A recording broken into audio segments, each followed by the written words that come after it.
So I've told you many, many times why we cover Conservative Home, and that is because very, very often they are articles in there that have basically, you can tell, been tried to be pushed to other papers like the Telegraph, etc. And we've covered this a lot from over the years of Daniel Hannan. Clearly, he wanted this to be in like the Telegraph, but they, turned him down. He went, "Well, fine, I'll just put this in Conservative Home. They'll take any old guff," and they really do, um, as we've covered for many a year now. And it is, as I've said before, a comedy, website. It's deeply shows you the conservative psyche where the party is. It's, well, quite frankly, losing its mind, quite frankly, at this moment in time, over many, many things. Um, and we've talked about that at length on this channel. And I'm expecting to still be covering, to be honest, Conservative Home well into the next year as well. So don't worry. It will not be long before I return to Conservative Home. However, I just want to point out a little something I said here, because, as I said, every so often, those articles meant for larger newspapers, clearly, that end up in Conservative Home, you have to think, well, surely every so often, maybe one ends up in, like, the Telegraph or something like that. Surely there must be, one that maybe doesn't get through. And of course, surely you are right. Statistically, there should be, right? Right. You know what's coming, so I won't delay it anymore. But before we get into this insanity that's been published in the Tory graph of all places, please do remember to click on the like, share, and subscribe button. Down below, there's the Patreon page, there's a Buy Me Coffee link where you can buy me coffee. There's the YouTube thank you button, and of course, as always, there is the Pony Club down below as well. So thank you very much to everyone who does help and support the channel that way. But oh me, oh my, let us have a gander on at this.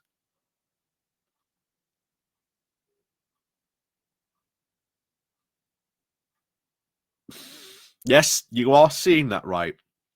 Poppy Coburn, an article in the Telegraph stating it's time to become the 51st state of the US.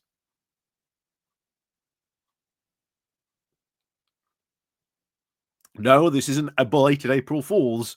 This was basically written on the 26th of December, 2024, published at 8 p.m. in the evening. Clearly, she must have been celebrating Boxing Day quite enthusiastically and written this, but here we are. So let's dive into this nonsense, shall we? Let's dive in to this you know foolhardiness, shall we say. Yeah. So the Briton should, quote, carefully and acquiesce in the decree of destiny, and stand, of course, in bedtimes with now the conquering America. So said William Thomas Stead, the prominent Victorian newspaperman and, of course, strident reformer. Again, quoting, a newspaper Victorian age, oh well, this is why. But surely should have a better arguments, right, for why we should do this. I mean, totally, Poppy Coburn never wrote, he knows, if just you go look it up, never wrote arguments about how we should treasure our sovereignty. But no, Poppy Coburn here right now asking us to throw away our sovereignty as a country and tie our lot to the United States. Okay. Anyway, she continues. Stride, of course, looked at Britain's colonial apotheosis with apprehension, understanding that the growth of the new great powers meant we can never be first. As his countrymen grew fat and complacent on the spoils of imperial decadence, Stride saw very clearly that the only avoidance now of the impotent decline would be bound by uniting our fortunes to those who had passed us in the great race. He was not alone, of course, in believing that Britain's future lay with the destiny of its most talented child. The Anglo Unionism attracted a wide cast of characters at the turn of the 19th century, from Lord Salisbury to Woodrow Wilson. Um, I have never heard that. If anyone can please show me where apparently Woodrow Wilson advocated for us to join together into one country. I'd be very interested to see what he actually had to say on that, because I guarantee you, maybe not. But again, like I say, if anyone would like to enlighten me in the comments below, I would be interested to see. Anyway, she continues, their motivations are, of course, not so alien to our own. Fearing the trajectory of Britain without its imperial appendages, the opportunities and dangers of new communications technology, the future of war, now too different from Europe to form any lasting alliance, and too small to seriously consider autarky. Little Britain would surely be doomed to irrelevance.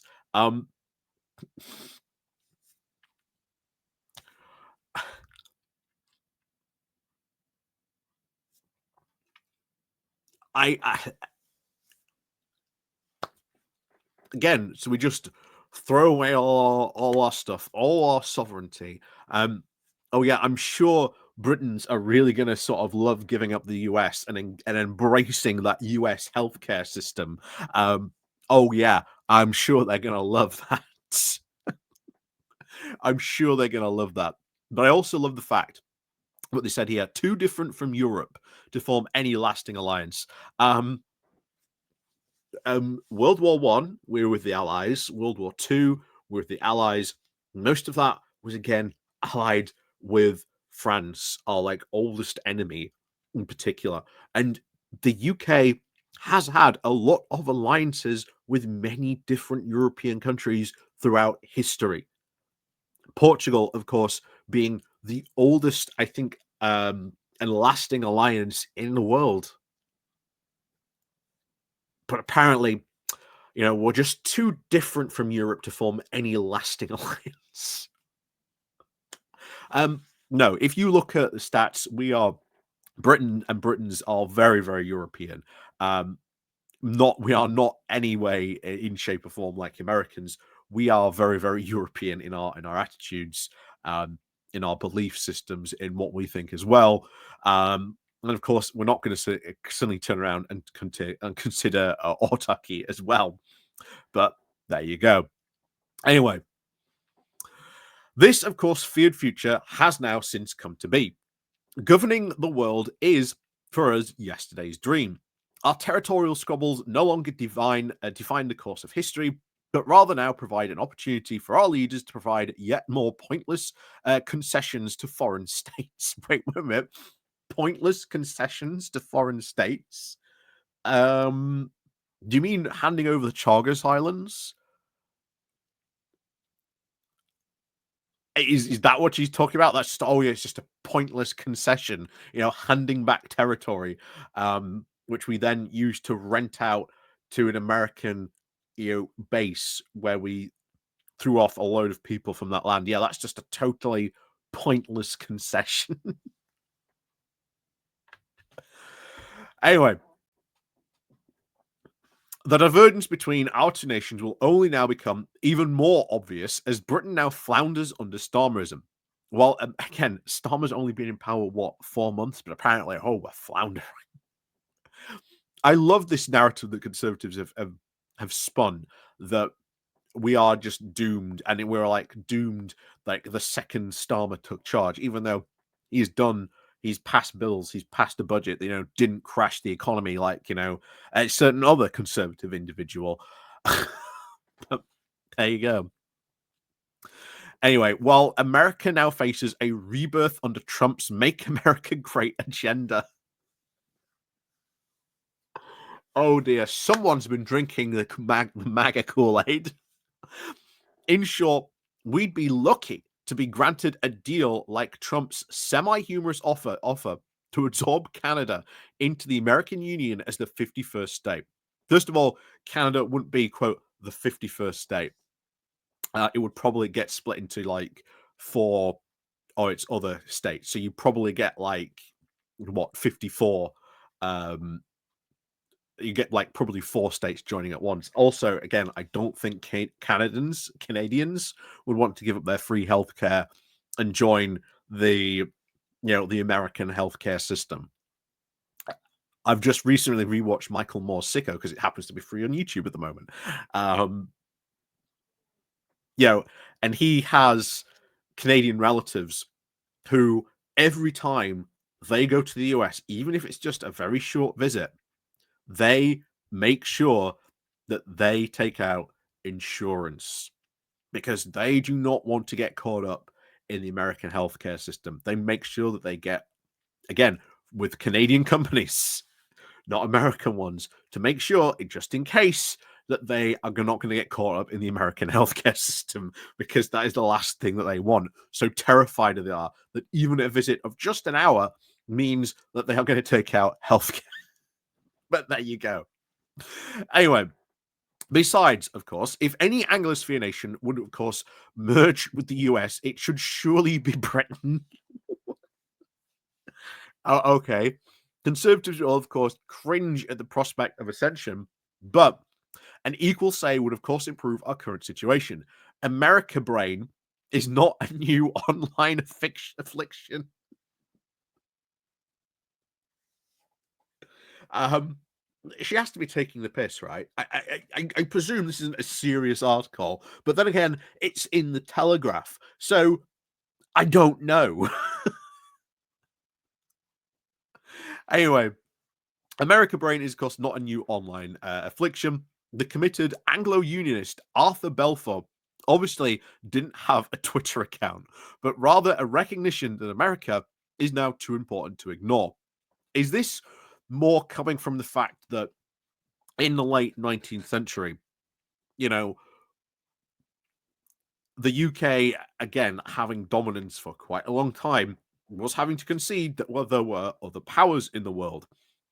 France had regained a lot of its strength. You had Russia playing, the great game, a whole situation going on there. You had the rising power of Japan in the east that could threaten, not only the colonies of the UK, but um, the Dutch colonies, the French colonies. Again, that's how Japan was perceived at the time of the 19th century.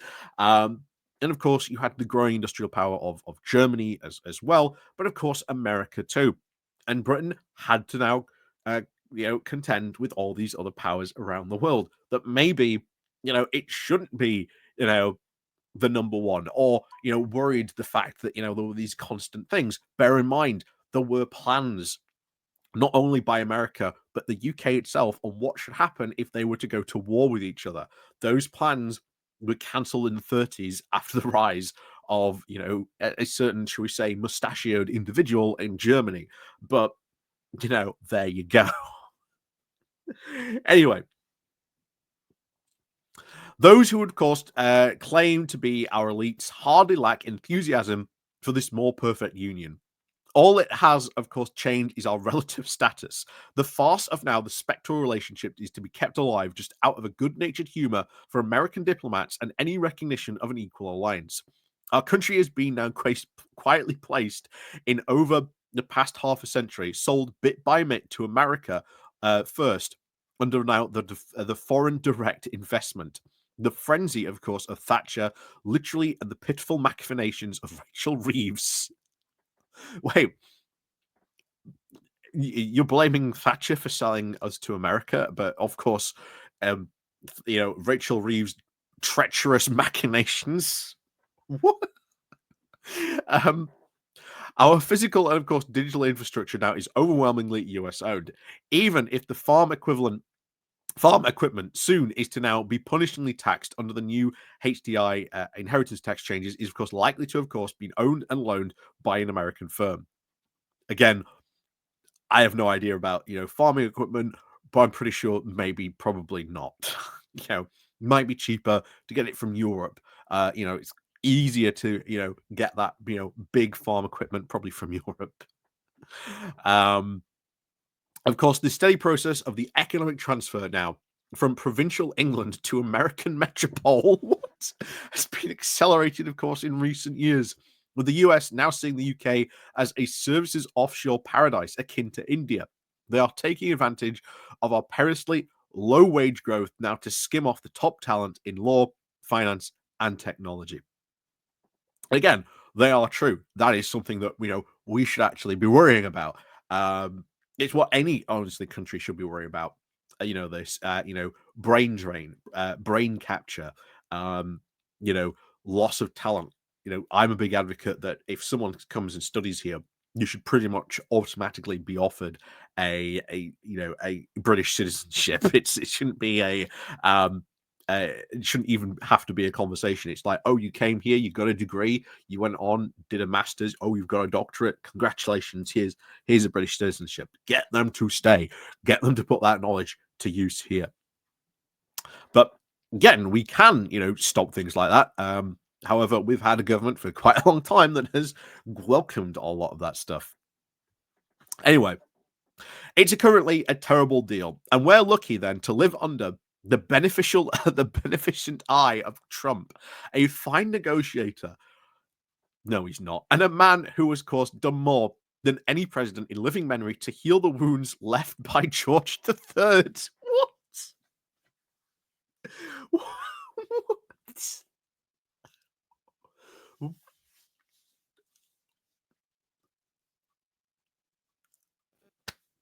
Anyway, it was Trump who sought to end the attacks on our ancient English liberties through our quote legitimate hate speech laws.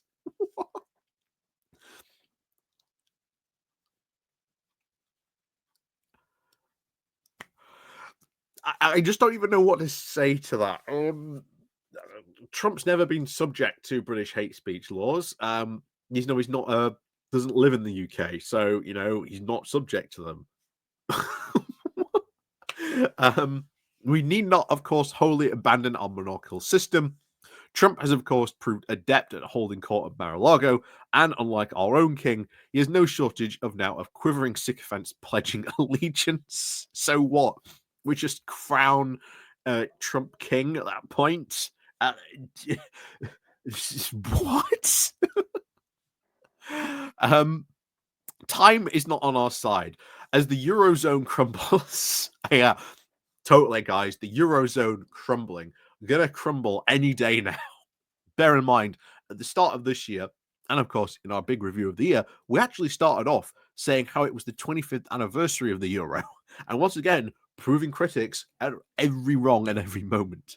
But anyway, back to this.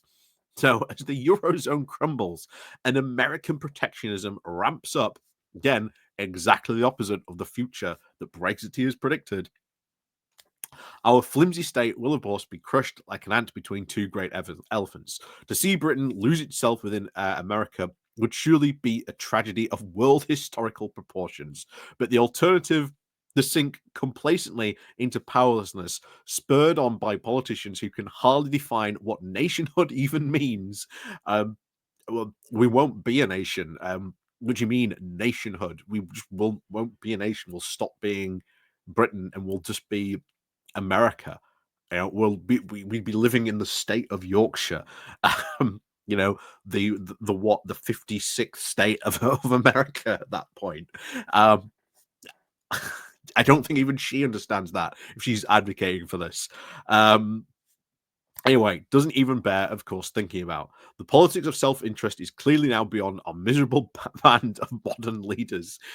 Do I not just jump on the America First bandwagon and throw a lot in with the winning side? If nothing else, we might find that we get better fast food out of it. We actually do get better fast food by not being in America, but there you go. So it's what? No mention, of course, about healthcare.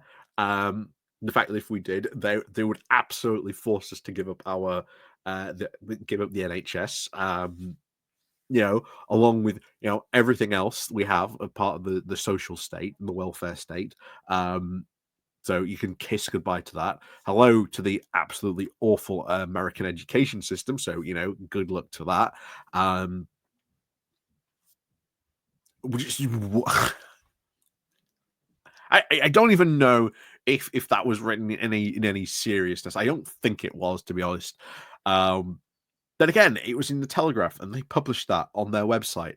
Um, you tell me. I will let my audience decide what they think about this. But yeah, that's kind of weird. So, as always, thank you very much for watching, and of course, as always, I'll see you all next time.